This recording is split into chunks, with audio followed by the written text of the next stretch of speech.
the most important thing that we can do is to establish a market of energy that commoditizes the type of energy or the origins of energy and the price. So I would invest heavily into the expansion of our grid, build the grid to 10x larger than it is today. If I had one and only $1 billion to spend, I would actually spend it on arts.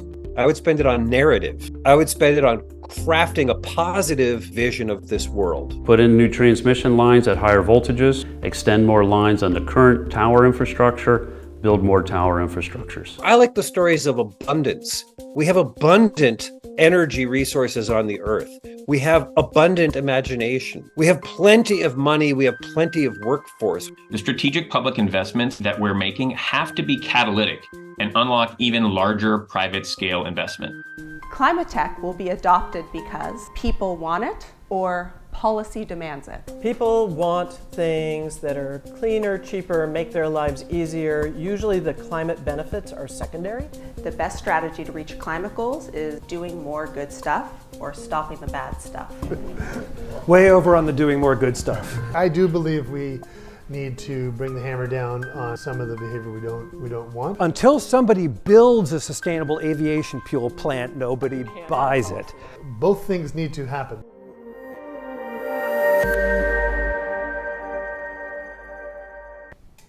This is the first event I've done in 2024. There's something that, yeah, we made it. We made it to 2024. And last year was a really tough year. There was a lot going on last year that, to me, added to this feeling of sort of this instability and this feeling of being on the precipice of something that like could go either way. And I felt that so strongly with climate and all of the ways that the Earth was telling us last year that we are now living in a changed climate, and we are at the moment where we can no longer be sequencing all of our actions. We need to be acting in a way that is deliberate, that is strategic, that is combining the solutions that exist. And then holding that, I'm also holding this excitement about all of this innovation, all of the ways that we're figuring out how to finance new technologies and new solutions, and all the ways that people are becoming energized about the sector and that potential. And so one of the things I'm really excited about for this conversation and this year is for me sort of having this like mental reset of all of these things that I was carrying from last year and refocusing on what is exciting and energizing about this moment. So I'm joined here today by David Hochschild, who is the chair of the California Energy Commission, Jane Woodward, who is part of Stanford's Department of Civil and Environmental Engineering, and Julio Friedmann, chief scientist of Carbon Direct. And these are three people that have tremendous amount of expertise and come from very different sectors. So the first thing that I'd like to do is ask each one of these panelists, what is it that you're excited about or energized about looking at 2024? David, I want to start with you. Well, thank you. And first of all, great to be here in this tricked out kind of half club, half airport lounge and a very hipster space.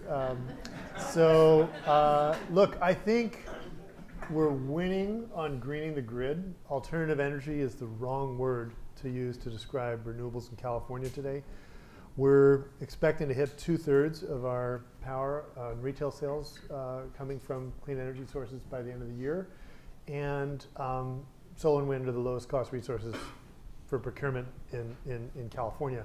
So we're winning there, and we're adding a colossal amount of energy storage. So we're going to hit 10,000 megawatts in March. That's up from 250 megawatts in 2019. Fastest growing energy storage market in the world. What I think we really need to focus on, what I am getting really excited about these days, is the electrification of almost everything. And in particular, transportation electrification, where what's happened in California is really historic. When Governor Newsom took office 5 years ago, we had about 5% of vehicle sales were electric. And last quarter we hit 27%.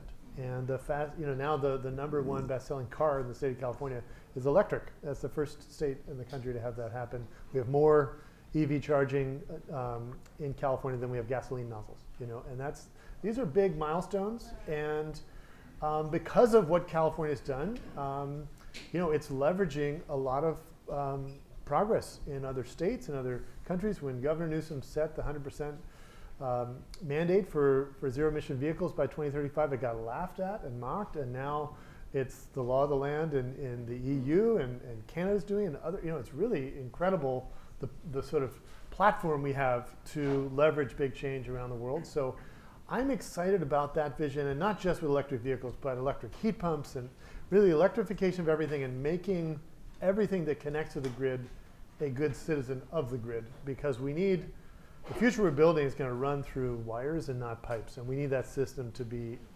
reliable and affordable, and having these smart features on everything that's electrified will help us do that. And so that's really what I'm spending a lot of my time at the Energy Commission on these days. Thank you.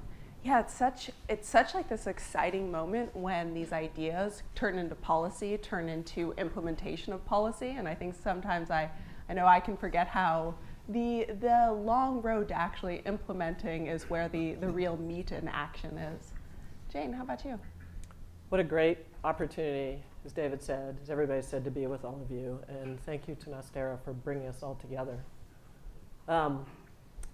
I am excited because a dear friend of mine who changed my life 42 years ago, but I'm only 39, Amory Lovins is in the audience. And I showed up at Stanford as a graduate student at Stanford to study geology, and I took an energy class during the first quarter. And the two textbooks were Soft Energy Paths, written by Amory, and Energy Future by Dan Yergin.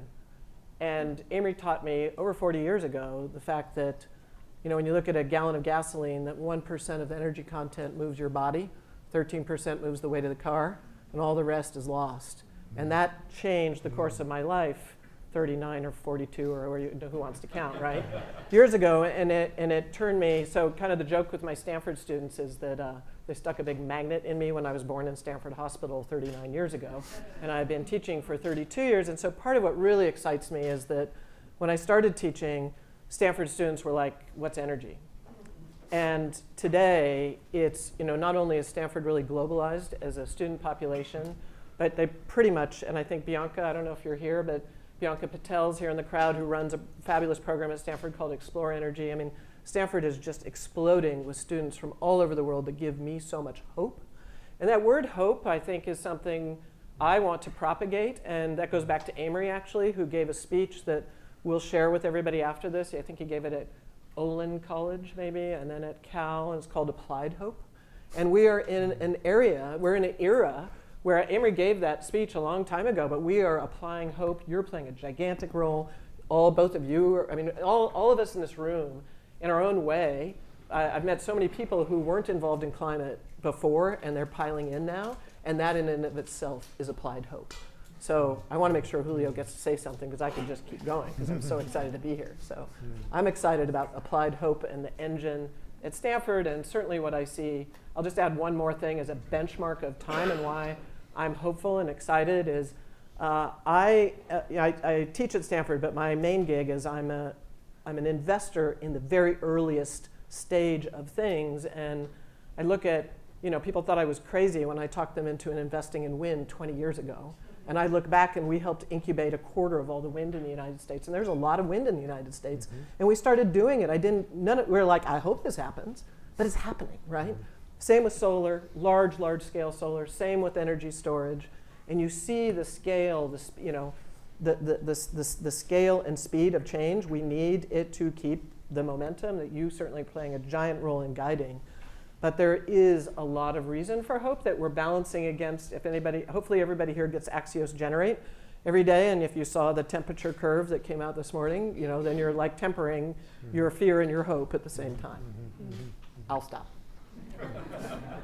Thank you, Jane. And I'm a little flustered now remembering that Amory is in the audience here. It feels like a bizarro world where we'd be speaking with Amory out there. Julio. So first of all, those of you who know me know that I will always say something. That's not a risk. The thing that gets me excited, the thing I'm most optimistic about is we are already pivoting. The pivot's already begun. We're most of the way there. We're pivoting away from raising ambition to fielding solutions. We are deploying the stuff we need to deploy now, in part because of the outstanding work of these people next to me and others like them, in part because of global statescraft, in part because of arithmetic. People just figured out we got to do what we got to do. And there's two things, though, that underlie this pivot that make me excited, and a third thing that pays my bills. One of the things that gets me excited is we now have all the solutions we need. That was not true 10 years ago. Wasn't. Is true now. And we can make them all better. We can make them all cheaper. That's fantastic. But we actually have all the stuff we need. Second thing, we know what to do. We know the recipe. Like, there's no mystery about what deploying these solutions look like. We know that we need to go after heavy industry. We know we have to go after agriculture. We know that we have to go after the grid. Like, we know we have to go after transportation. These are things we know. We know that we need a mixture of technology and market aligning policies and investment. We need the money. And we need acceptance. We need things that people agree on. And that, especially in terms of equity and justice, is increasingly obvious, both here and around the world. But the thing that gets me excited is that now we are putting $1.7 trillion a year worldwide into clean energy. It is more than traditional energy, which is $1 trillion. Great. The challenge, we need to get that up to about $5 trillion in the next 5 years. That's work for everyone. We're not going to run out of tasks, and we know what they are, and we know how to do it. So right now, it's about being workmanlike. And I had the good fortune of representing our company, Carbon Direct, at COP28, along with others, and you could feel it there. The prior 6 COPs was everybody yelling at each other, not the last COP. The last COP, everyone's like, how do we get going? How do we put the money out? How do we build the infrastructure? How do we teach the people? How do we do the job? And that sense of opportunity is huge and vibrant and real. Thank you. So the name of this discussion is All I Want for 2024 is $100 billion. And there are so many directions that one could take that question. And as clear from those 3 answers, we have 3 people here who have distinct perspectives and come from different sectors that we could talk about literally anything under this auspice. And what I would like to do is try something, which is an exercise called creative tension. It was developed by IDEO and the Sundance Institute, and it's a design principle to be thinking about how do we start to have more complex and nuanced conversations about things that are very difficult. And so the idea of this is I'm going to put up a question with 2 potential answers and ask our panelists to physically rearrange themselves on a spectrum of where they lie within these answers. And I want to make clear that these are not binary, the 2 answers that we are giving. These are often things that can coexist, yet we're also in a point of time where we're needing to get specific around strategy and the ways that we're actually thinking about trade-offs and how we're moving forward. And in some ways, this is like a very exciting time that we're getting down to like the nuance instead of just the big picture, what's happening. And that I'm excited for, and also realize that there is a lot of complicated conversations we need to have in the meantime. So, do you all understand? We're going to shuffle? Yes? We're going to shuffle. And so, my first question is, climate tech will be adopted because people want it or policy demands it? And where David is sitting right now is people want it to the policy demands it side over here to where I'm sitting. And I will step back and let you think. So I'm the people want it? People want it over there, and policy demands it here. Yeah. I'm like, can I be, I want to be Marilyn Monroe. Yeah. I want pose. Yeah. Yeah. So, yeah. A lot of situations, people don't know what they want yet. And part of the role, which David's playing a huge... Please have a seat and we can talk about it. Yeah. Yes. Here, I'll come over here. This is going to devolve into Twister by the end of the night. I'm a Twister. So, we have baby. On the people wanted. Why are you sitting where you're sitting, Jane? Oh, I just took a... People want things that are cleaner, cheaper, make their lives easier. Usually the climate benefits are secondary. So a lot of people will buy a Tesla because it's just a higher performing car. The fact that it's an electric vehicle and they're worrying about where those electrons come from, it's a computer on wheels. It requires very little maintenance. That's why they're doing it. So creating a product that makes people's lives better and happens to have a lot of decarbonizing benefits. But the policy role, which I think David's going to elaborate, Part of the role of policy is to anticipate what society needs and then create carrots and sticks that lead us to the right direction. And so we actually need, my opinion, humble opinion, is we need both on lots of different topics. So I should pass the baton. Yeah, so I hear you saying that people demand it when the products are there and they're better and they're cheaper and they make the lives better. Yes, and policy helps get those products to market in an affordable way. So whether it's cash for clunkers programs or subsidies for electric vehicles or for heat pumps or things like that, when people discover a heat pump, they're like, oh my gosh, this is so much easier actually to operate and use and blah, blah, blah. But they wouldn't do it if the government didn't help, if policy didn't help make it easy for them to change. Human beings hate change unless it is super sexy and lots of influencers tell them it's the coolest thing to do. Sure. David, I'm not surprised that you're on the side on policy, but I'd love to hear your thoughts. Ditto. I think you just nailed it. I would say, we have to have the role of government is basically to make it cheaper to do the right thing.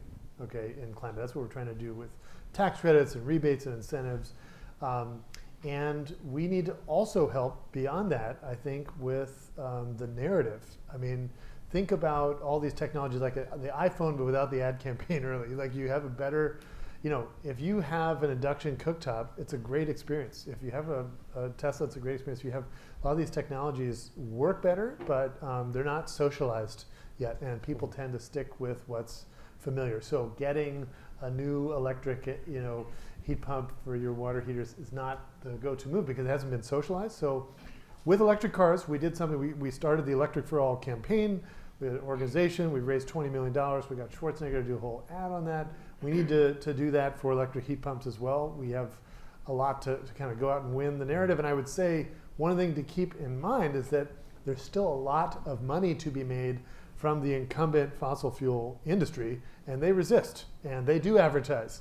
And you see, when you fly into the Sacramento airport, the ad there is, the greeting everyone is a gas stove and a gas flame. And the gas industry is doing that to have an influence on policymaking. And so there are major headwinds here. But I think we have to win the narrative as well as the policy debate. David, don't you think the government, I think one of the things I see is people are afraid to do things, and under the right circumstance, the government, sometimes via the utility, through the utility commission, can create trust that we've chosen these products, we've chosen this solution to green this port. We've created a playing field with boundary conditions on it that we've certified in some way, whether it's the Energy Star program or things like that, because otherwise people walk into Home Depot or whatever, it's like, which one do we get? Well, at least Energy Star helps give people some sort of scorecard or some place to start because it's easily overwhelmed. Let me go next. No, you first, please. Just to respond to that quickly, I think you're right. Energy Star has been really successful. And then in addition, there's other functions we play. We have what's called the eligible equipment list, which is basically to keep crappy product off the market. We do that for solar panels, meters, inverters, energy storage. And you remember in the 70s and 80s, we had a lot of solar get deployed, first solar tax credits during the Carter era, and there was a lot of bad product, and that set the industry back a generation. So now we're really keeping that gate up to make sure only high quality work gets done. So. Right. I think that consumers are important. I think government is essential. I don't think either of them are the main event. Neither. Going back to your Steve Jobs analogy, nobody knew they wanted this until it was made. Using something closer to the energy field, cars worldwide, all light-duty vehicles, 6% of greenhouse gas emissions. Cement, 6% of greenhouse gas emissions. Cement uses the same emissions volume every year as cars. Nobody goes to the store and buys 10,000 tons of concrete. This is not going to be a consumer demand thing. Yeah. Governments buy 50% of the concrete in the world. They could do something, but until there is a solution, they can't buy it. For me, the reason I stepped forward is because the role of innovators is understated in your binary, actually. And innovators help with a lot of things. One of the things they do is they make it cheaper. They make it better. They reduce the toxic load. They make it more efficient. There's lots of things that happens from innovation. You need a little market pull, and governments and policies certainly can set that up, and consumers also play a role in that. But for a lot of the world, that's associated with emissions, consumers, it's just invisible to them. Nobody buys a car based on the carbon footprint of the steel that was produced to make the car, even though steel is 8% of global emissions. So you need solutions for fertilizer, for chemicals, for airplanes, for all of these things in a way that can actually bring the emissions down. Innovators will play a huge role in enabling policies and enabling buyers to get the thing that they want. But we wouldn't have SAF right now if there wasn't policy, right, to drive sustainable aviation fuels, for instance. For me, the answer to chicken and egg problems is always the same. Is it the policy or is it the innovation? The answer to chicken and egg problems is always the same: chickens. Because until somebody builds a sustainable aviation fuel plant, nobody buys it. You can't have the policy. And then people go, oh, it costs too much money. Well, hey, we know the recipe for reducing cost. We know how to do. But until you build the thing, nobody will pass a law to allow it. So it resonates for me, because I was in the gas business for a long time before I was in the renewables business, where I spent more time. But I cared deeply about methane emissions, and we couldn't regulate methane emissions till we had the innovation technology platform of satellites, cameras, sensors, and data platforms that allowed us to see methane, which we could not see it before. Then you can have policy. Without the innovation, we cannot create the policy to manage that problem. Yeah, that triangle of policy, markets versus technologies.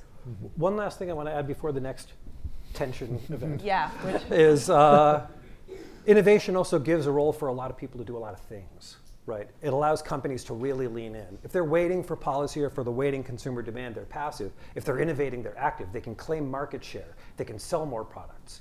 They can create a new market. And so I think innovation is also a way to catalyze more in the market space. Okay, so that one I feel like wasn't as much tension within the answers that as I was, we have a violent agreement group right? here, Indeed. So the next one I'm going to ask, I'm going to do one on electrification, which is to realize the benefits of electrification, we must focus on deploying products or improving infrastructure. So including the grid, updating the grid, and also increasing clean energy on the grid versus getting more heat pumps, electric vehicles. So what's on this end? More grid? This is the infrastructure on this versus side. Getting more products in the hands of consumers. Okay. It's like, which kid do you love the most? And, I mean, we need to do both of these things. Can I be over there and just say we want efficiency of the whole thing? Because we need a more efficient grid and we need more efficient products. We don't just want to. I mean, Amory's gonna. I'm leaking at Amory. I'm gonna be in big trouble. Ralph Cavanagh can spank me. But Amory's just done a study with EPRI that's not out yet about the fact we're building electric cars that are really inefficient. Yeah. So why don't we hold ourselves, if we're electrifying transportation, why don't we have efficient electric efficiency vehicles? is another creative tension. Okay. There we go. But if you're talking about products versus grid, what do you choose, David? I'm a little more on this, the grid upgrade. We do need to do Interesting. Yeah, I'm coming over too. Okay, sorry, please, we're by all agreeing means. too much. Because it's Yeah, been really, yeah. really neglected. Yeah. And there's a lot to do in a Yeah. Does everybody know what banana is?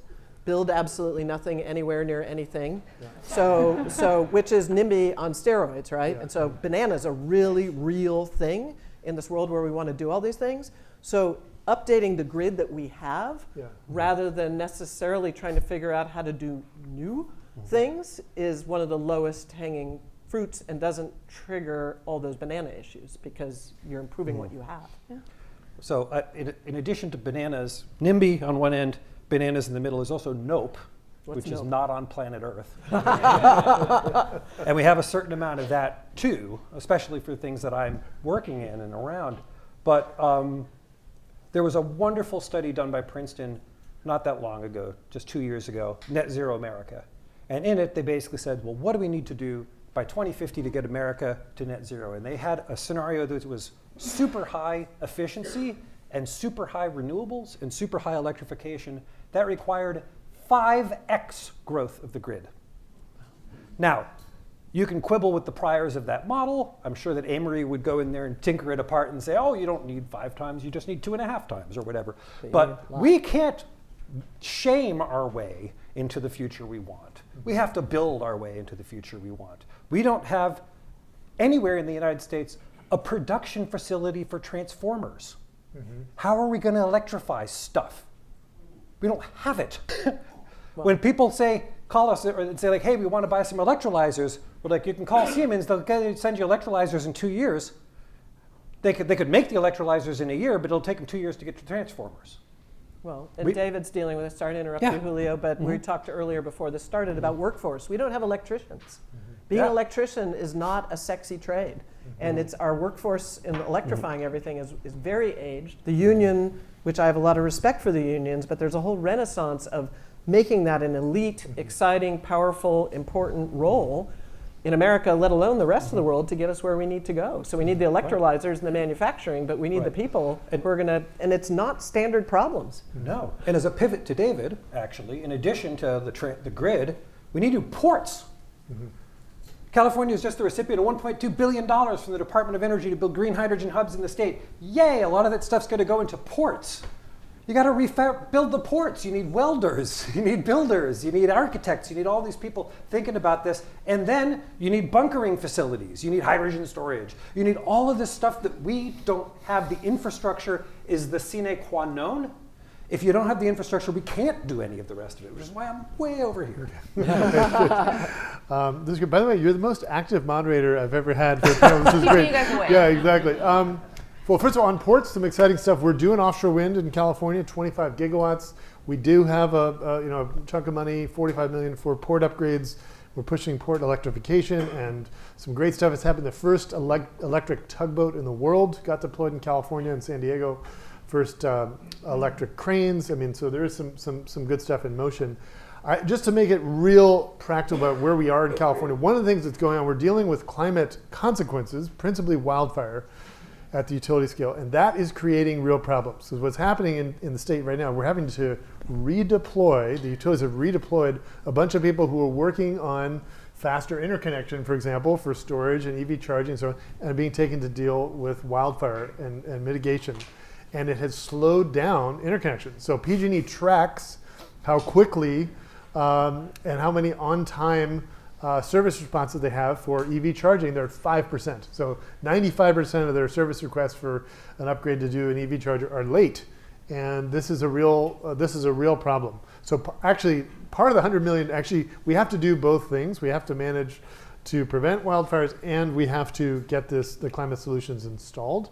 The other thing I would just say, we talk about innovation in terms of products. There's another category of innovation, which is process innovation in government.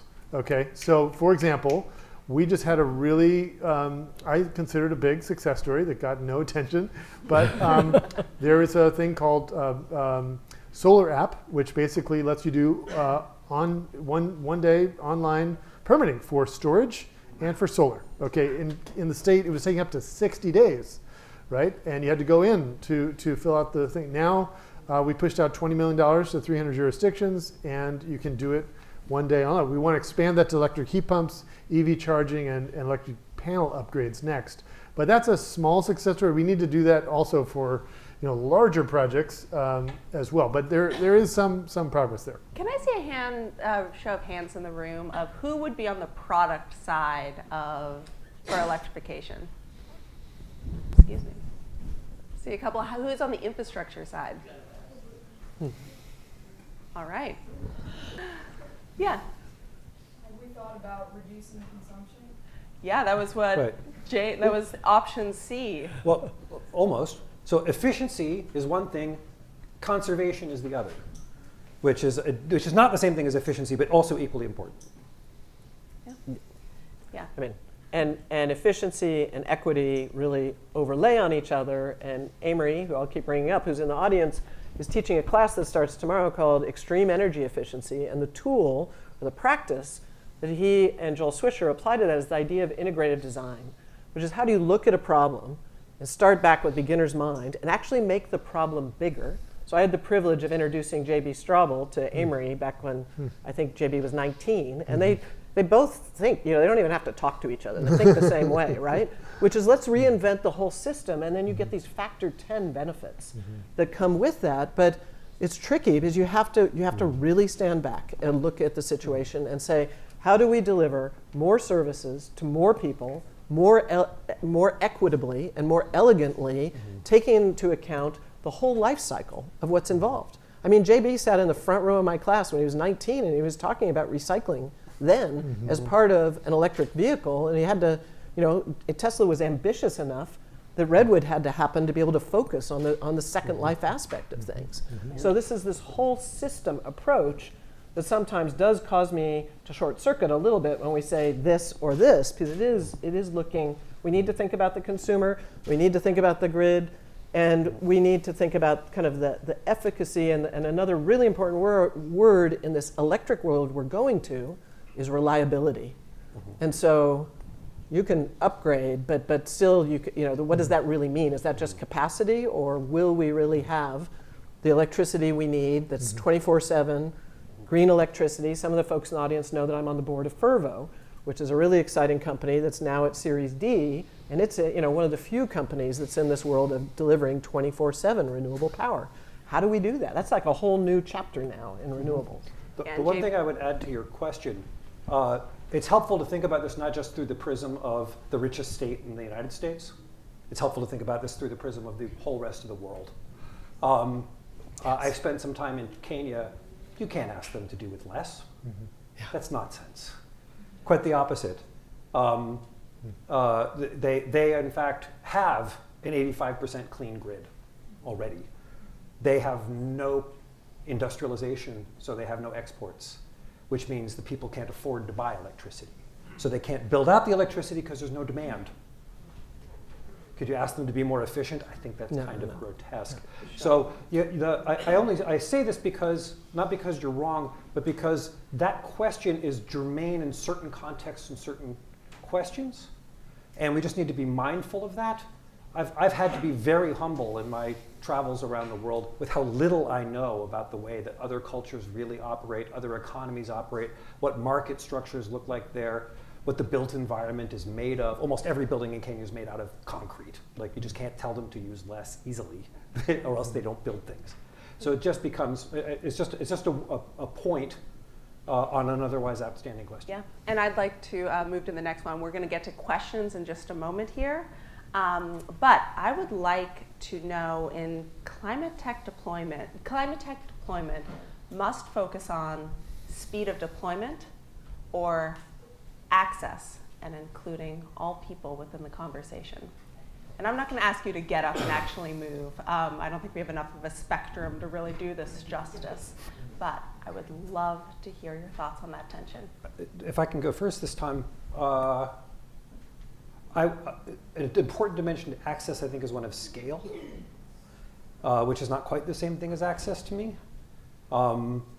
Getting a scale of clean fertilizer is different than getting access to clean fertilizer. Right, and this is a question really about equity and who has access to well, these technologies. But correct, and India thinks about this very differently than Iowa does. And so, but in order to have real climate impacts, the scale must be enormous. And ideally, you want as much access as you can get out of it. So as a friendly amendment to that, I land heavily on that. There are a lot of clean tech companies that are built for scale, but which are built for speed, but which don't scale. A lot of the algae companies from 20 years ago were like, we're going to start working in cosmetics, and then we're going to go from there into clean fuels. And they got stuck in cosmetics. They got to market fast, but it went nowhere. I think we have to imagine access and scale as the sort of the centroid of the deployment, and then try to figure out how to get there as quickly as possible. So right now, I would say just a foundational principle of energy policy in California is uplifting the communities that have had to bear the heaviest burden with pollution. And so that's manifesting in many ways. We have like $1.5 billion we're doing for building electrification. It's 100% of that is going to low-income households. We're doing 50% of our EV charging infrastructure is going to low-income disadvantaged communities, 70% of all of our clean energy demonstration projects, and I think that's the right thing. I think it's long overdue, and I really want to elevate what the Biden administration is doing with their whole Justice 40 program to lift that up. That is worth a round of applause. That's actually an incredible leadership. So many communities. I grew up in San Francisco, and the power plants were not in Pacific Heights or the Marina District. They're in the Bayview, Hunters Point, and Potrero. and asthma rates were higher. There's consequences to the way our infrastructure is laid out. So I think it is about justice. There are justice issues associated with energy, and I think we're showing we can lift up these programs the right way and get them to scale. I think we don't want to lose sight that ultimately we want these technologies to go everywhere, and I think it's important to have a pathway to make things go mainstream. But I'm a big believer in the equity first approach. Jane? Do I get to be a me too? Yeah. Okay. I think a fun thing is a teaching colleague of mine. She took a job in Nevada as the first executive director of Nevada's Green Bank. And I'm an advisor to the Nevada Green Bank. I think the U.S. has 33 states have green banks now. The DOE, who's been very busy, Secretary Granholm and other parts of the federal government, school buses. So you think of the trickle down of lower income people and just commuting, getting from home to school to work. How can we electrify that for those populations? In some ways, getting those electric school buses out is easier than getting solar in every rental property, for instance, and things like that. Like, what can we do now that's quick and easy? And I think the opportunity from an equity point of view to reach into these communities for whether it's electrician training or things like that, and there's companies like Block Power and things like that are really going into multi-unit housing and saying, how can we drive the cost of living in that housing down and improve the health issues associated in electrifying those buildings for those populations. And that's both the state and federal governments, our agencies are playing a big role in driving that, and that is supporting a lot of exciting innovation that's either software tools or technology deployment. So when you start with that kind of a perspective, you end up doing both of these things well. So we have the $1 billion that Biden just announced for electric school buses. Actually, that program is going great. And at COP28, they announced $1 billion for electric school buses in India. Nice. As part of the same sensibility. So you can actually be generous and just and fast and hit scale all at the same time. You just need to keep your eyes on what's important. In our pre-conversation, Sarah, which I'm not sure, one of the things we talked to that we haven't really touched on is because we've been appropriately talking about electrification a lot, but adaptation in a warming world, particularly when you think of equity and just the cost of air conditioning and where does that air, so is it ceiling fans? Is it white roofs, things that will reflect heat? What are these simple things that we can do that actually where we can get a lot of bang for our $100 billion, I think, and reach communities where it's not a precious deployment and the regulatory obstacles might be lower. But again, we need those electricians to help install the ceiling fans. So. Yeah. And to Julio's point about how these deployments look in the global south, that there's that opportunity to be leapfrogging some of those challenges that we've created here, if that's the approach. Okay, so last question I'm going to do here, and then we're going to move on to some questions, which is the best strategy to reach climate goals is doing more good stuff or stopping the bad stuff? Oh, way over on the doing more good stuff. Way over on doing more good stuff. First of all, we have to actually, in order to really crack the hardest nut of climate, we have to learn to be generous with each other and work together. Punishing people is the wrong sensibility. I really believe that. And I've talked to environmental groups who literally gave up the opportunity to pass an economy-wise carbon tax in order to sue an oil company. That's crazy. That's just the wrong answer. Even more so, when you show people what good luck looks like, everyone goes, oh, I want some of that. Nobody had to punish the makers of electric phones to buy an iPhone. You're just like, oh, that looks way better. I want that. I want a more efficient car, like you were saying about electric vehicles. And Tesla is a better car. Right now, heat pumps are expensive. If they get cheap enough, everyone's going to want them because they're just better. Like there's a lot of these things where you can deliver reduction or deliver removals for real in a way that matters to people, and you don't have to punish anybody to do it. You just need to be comprehensive about building the better world. Mm-hmm. And eventually the bad stuff goes away because it can't compete. Takes a little longer, and I don't want to be cavalier about that, but I really think that's the path. Okay, I'm not that extreme. I do believe we need to bring the hammer down on some of the behavior we don't want, and I think time is short.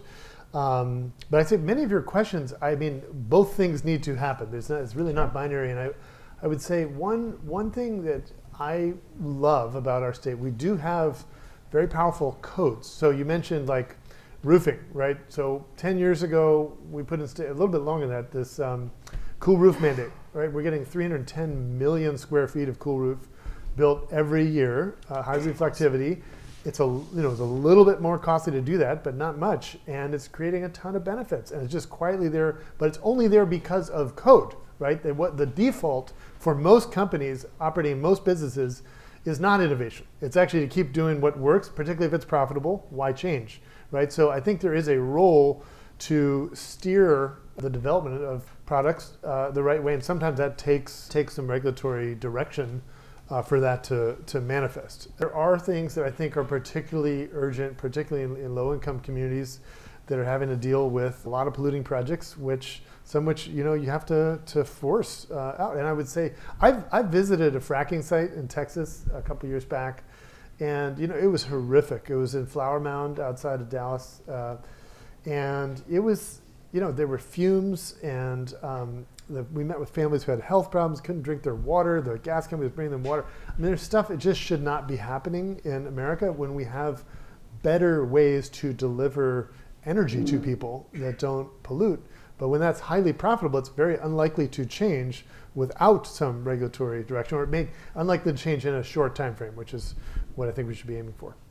I think phasing some things out and creating products that are better, but often the better product at first, that it needs a green premium, it needs a reward from the government to get the flywheel going, whether it's green cement, whether it's green cars, whether it's heat pumps. And I think, Sarah, all of us on this panel know the world that the wind and solar industry did not really take off until we had two things: renewable portfolio standards, which were state regulation, that really said we want to diversify our power mix, and they created incentives at the state level that incentivized and provided stability, because the federal government kept changing their mind about whether they were going to support wind and solar or not, and the states provided more stability. And so the states can have RPSs for other things besides wind and solar. Mm-hmm. And the what we call the C&I market, the commercial and industrial market, and the governments stepped in, leaned in, and offered PPAs, power purchase agreements. So we can have PPAs, they don't have to just be for electric power. You can have a PPA that says we're going to buy a whole bunch of this, right? Long-term contracts help companies offer a product at a lower price and get to scale quicker to drive the price down.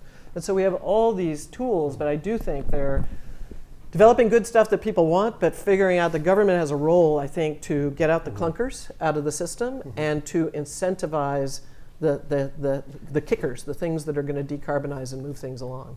So you made my case, now I'm going to make David's case. Good. So see, we're just jamming here. Yeah. So the renewable portfolio standards is a great example of we're just going to do good stuff. And actually that brought the cost down. That got people confident that we could put more of it onto the grid. We learned by doing good stuff. We mandated good stuff, but we didn't say stop doing the bad thing. We said start doing the good thing. And that a lot of good things that's not true. You that. Do get fined if you're using more gas. I mean, the utilities get fined. So there's a hammer in that. That was actually the point that I was going to get to make your case. SB 1368 didn't come out of nowhere either. SB 1368 is a law that was passed in 2006 in California that said you cannot emit more than 1,100 pounds per megawatt hour in order to sell on the California grid. That shut down the clunker. That shut down the Mojave power plant almost overnight, actually. And since then, that statute has ratcheted down. The loading order has changed. And so there has, in fact, been a constant government push that says, well, we're going to redefine what you can't do anymore a little bit. But it's able to do that in part because we have been doing good stuff along the way and learning from it. And I think California, because one of the things we talked about in our prequel, our rehearsal for this a little bit, is the role of California as a leader that other states and other countries follow on this. And I think the approach on so many things is California will say, we're going to do this, but it's phasing in over this period of time so that everybody has time to adjust. And because otherwise you get this, people are, it's not realistic. But figuring out these phases, I think a lot of the public is less aware of some of these things, about greening our ports or doing some of these things that are more industrial in nature. But there are pretty serious changes going on around your ability to buy an internal combustion engine much of anything in California and get the role of natural gas in the state. There's a lot of change that is already locked into regulatory phase-in that most people don't know about. Can I see a show of hands of who would be on the side of doing more good stuff? Who would be on the side of stopping doing the bad stuff? Yeah, it's interesting. I wonder how this would be different in like different audiences, because everything you're saying is exciting and true, and yet we extracted more oil last year than any other year. And yet emissions are still incredibly high, higher than they've ever been. And so there is a funny, for me, a dynamic of like being excited about all the things that are coming out, but then also needing to like actively stop making things worse also. Just putting that out there is like, I realize I'm in the moderator role, but I feel like this was a very, there's a, intelligent people can disagree. It's interesting that if you look at, because Dave Welch was talking about coal and the role, part of the reason, we really radically reduced the role of coal in the United States. And it actually, ironically, was because natural gas came out and it was much cheaper. The way we priced it, we weren't putting carbon price on coal. But ultimately, the reason coal died, or continues to die, is that with renewables, with the success of wind and solar, our grid shifted from really valuing baseload, like coal and nuclear, to now the grid is premiumized on free electrons on the margin from the wind and the sun, and coal is super rigid on the grid. So the economics of coal plants and nuclear plants actually, nuclear is very attractive in some ways because it's carbon free, but it's super rigid on the grid. You cannot dispatch it. And so the combination that coal was very dirty and the Clean Air Act really kept cranking down, and what are we going to do with the coal ash? Obama was the first regulatory leader ever able to take on the coal industry and manage coal ash, which is a giant issue. And the minute Trump got into office, he undid everything Obama did. So between the solid waste, the air pollution, but it was really the rigidity on the grid relative to renewables that ended up, and the cheap natural gas, all those things conspired to cut the role of coal to 2/3 of what it used to be. So you need, I don't think it's a single thing that helps us decarbonize. We have to, it's like acupuncture or something. We have to get a bunch of needles of change going on some of these things to drive extinction of these legacy sources. Two very short points. Okay. One of them is actually a lot of what delivered the closure of the coal plants was natural gas. The fracking that David was fighting against actually completely crashed the market share of all the coal companies. They lost 98% of their market cap in 3 years. And that was because you had flexible electricity that was a lot cleaner. Now, we also know now, because of the methane detection technologies you were talking about, that ain't exactly a free lunch either, and now we need to start phasing that out of the system. But I look at a country like India that just announced 88 coal plants that they're going to build. And those coal plants for them are good. When you say do less of the bad stuff, they're like, we are deploying record solar power everywhere in our country.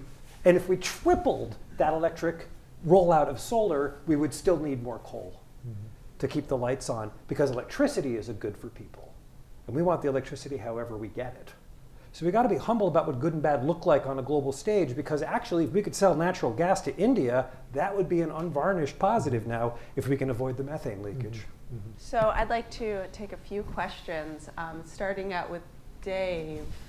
Dave, are these lights? You say a few questions from me, right? Because I got a dozen of them.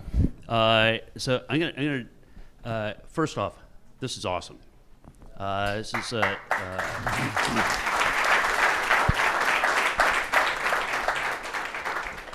I made a running list of all the things I agree with and all the things I disagree with, and the agree is higher. So, thank you. And God knows I am not the source of knowledge here. You guys are. But I got a question, and I'm going to pose it to David, but I am sure that Julio and Jane, you'll jump in. So, accelerating. What do we got to do to accelerate infrastructure build? And buried in that question is PG&E, I go back, I've told this story with many, I'm a telecom guy, so I like to look at how telecom transformed. One of the transformational pieces was the breakup of AT&T long lines. Is PG&E going to solve this for us, or do I need to break up PG&E or create a competitive to my long lines equivalent? That's a a sub-question to one question I'm asking. And in the build of that infrastructure, in the electrification, can I expect my energy price to go down? Well, these are great softball questions. So just the question of what does the architecture look like for, the utility space? I think that is a question that is above my pay grade. That's a governor and legislature question. I think what is happening now is that CCAs have been a success story, and we have about a third of the state, or a little more than that now, being served by CCAs, which are public nonprofit entities. They are slightly greener and slightly cheaper, and that experiment is working and it's expanding. And so that's basically taking over the retail side of the business.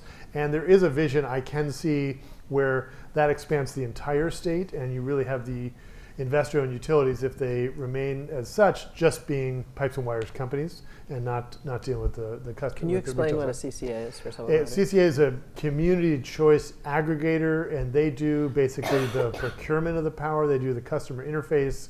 They do not maintain or repair or upgrade infrastructure. The utility does that. So it's sort of segregating out a section of the utility business model.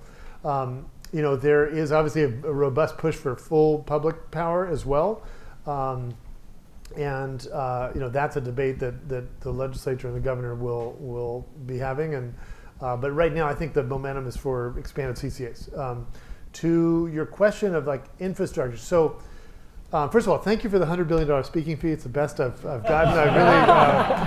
We're going to put that to good use. We do need more money on this, and really I am deeply concerned by how much wildfire has taken personnel within utilities away from interconnecting, the delay on getting storage and EV charging, and it's gotten to the point like what Tesla is doing right now. They're fronting money to PG&E because Tesla's cash rich and PG is not, to pay for the infrastructure upgrade and then getting repaid over time with electric sales. Okay, that's not. I mean, that's a bubble gum and baling wire solution. It's really not how we should be doing business. We actually have to have the resources to be able to make it for the entire sector to do these upgrades. So in that case, Tesla's behaving as a bank, and interested party to that bank. Why is there a financial community, the banks that would happily step up to that? Well, there is a financial community that's happily stepping up to that and is ready to go and invest in the infrastructure. For them, the big challenge is one that we've already talked about. It's permitting. It's permitting and NIMBYism and bananas. We have created a legal structure in this United States which makes it easy to drop monkey wrenches into infrastructure projects. And the permitting laws that we use for the interconnect to the grid are built in the 1920s. Those laws need a refresh too. There are tens of thousands of projects that are waiting for the interconnect, and right now they're in a queue. That is something that AI can help with. Yeah. We need trained human capital. Staffing. We need staffing. Staffing. It is not viewed as an elite job, and it's a super important, highly skilled job actually that is buried.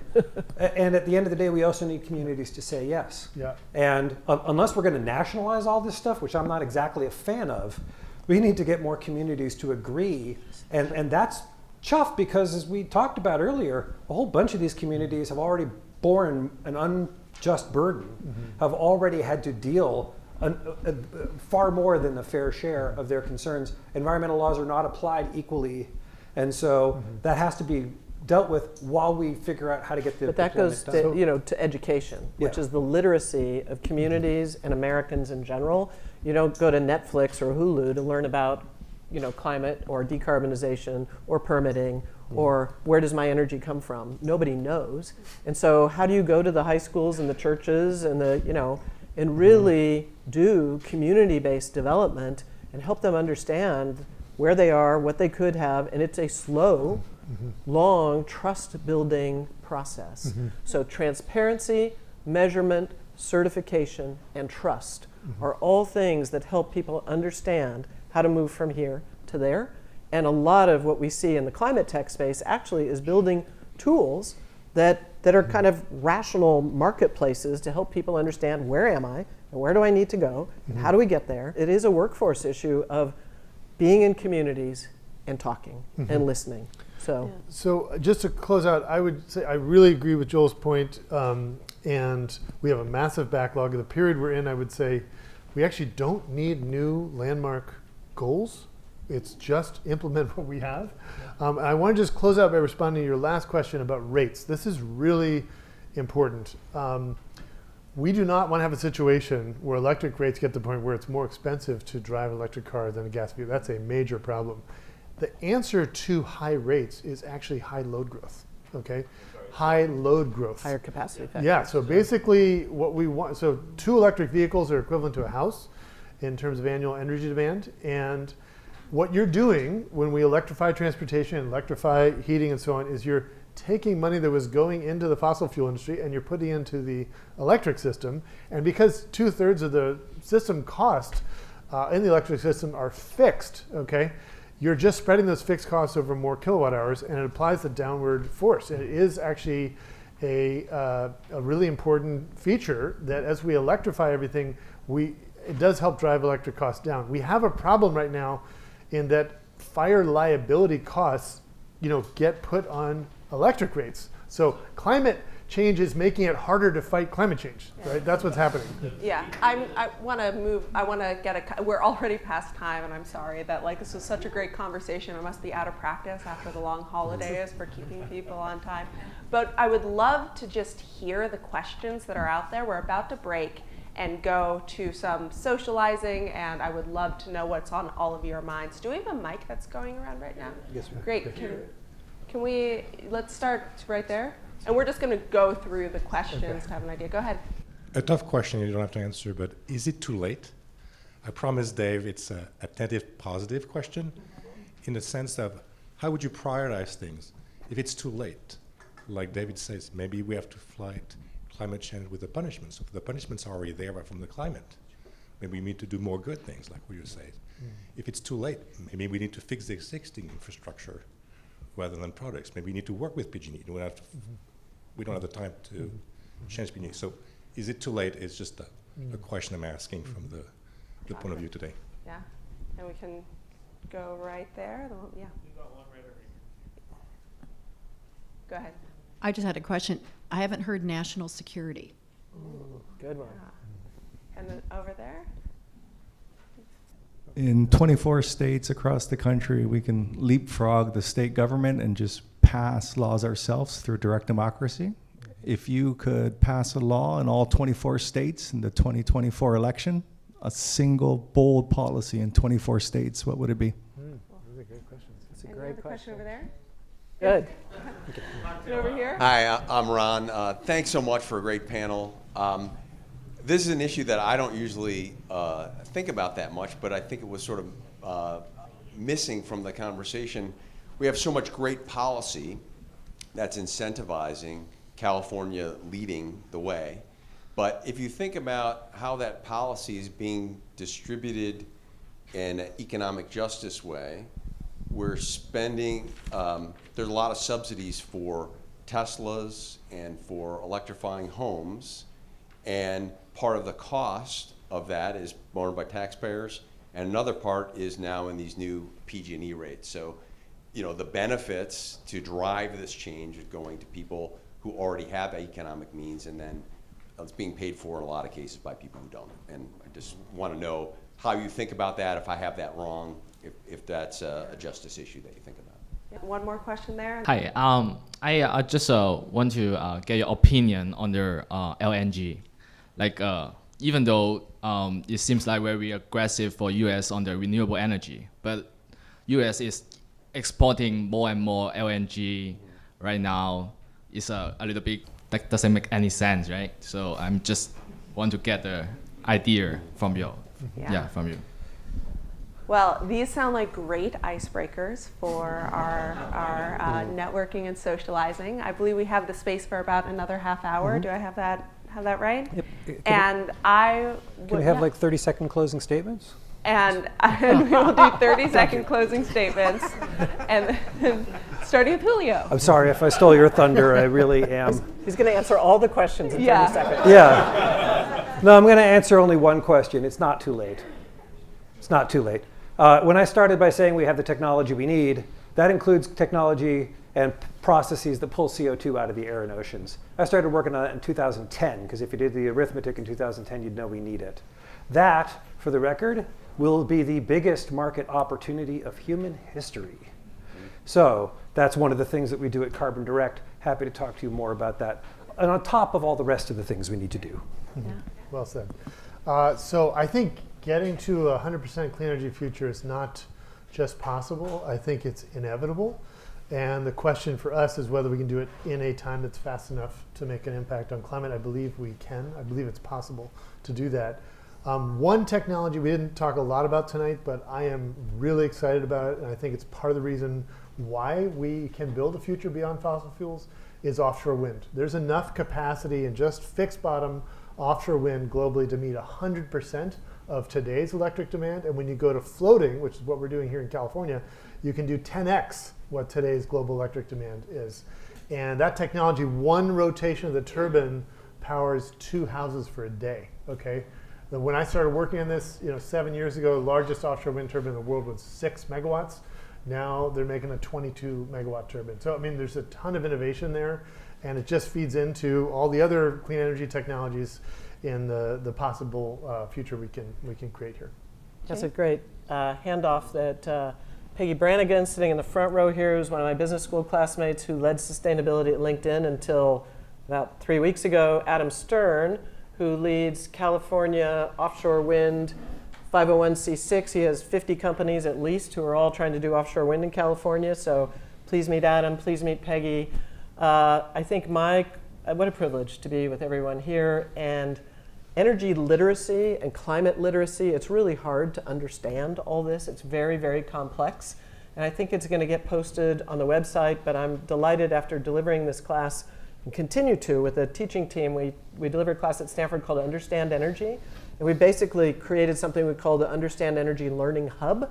And we put all the content on the class. So if you had a meeting tomorrow and you needed to be literate in hydrogen for a meeting, you can go to that hub and watch the lecture, see the homework, the readings we assign and things like that. So I personally am very hopeful about the future. It's not too late, but we all need more literacy and understanding and compassion around a really complex system. And what's so hopeful to me, I'll say what I said in the beginning, is that people from every industry and background and government service and NGOs, everybody's leaning into decarbonization right now. And it makes me very hopeful. Please join me in thanking Julio Friedmann, David Hochschild, and James Woodward. Awesome, thank you. Thank you all. And if I can, Sarah, thank you. Canopy, thank you.